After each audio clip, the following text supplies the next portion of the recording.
Госпожо, вие как се казвате? Димитричка Атанасова Шопов. От Русе сте? Да.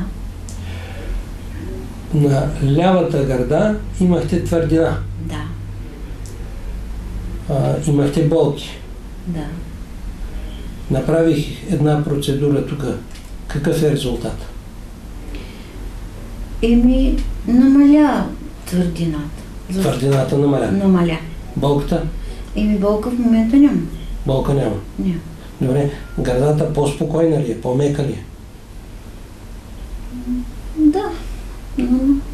Долу-горе на колко намаля твърдината? Бучката? Мисля, че малко повече от половина. Малко повече от половината. Да, аз искам истината. Аз не карам никого да лъжа. Добре. Имате резултат. Лекарите вероятно са ви предлагали операция? Да. Добре. Ще продължим лечението и аз мисля, че се оправи до край.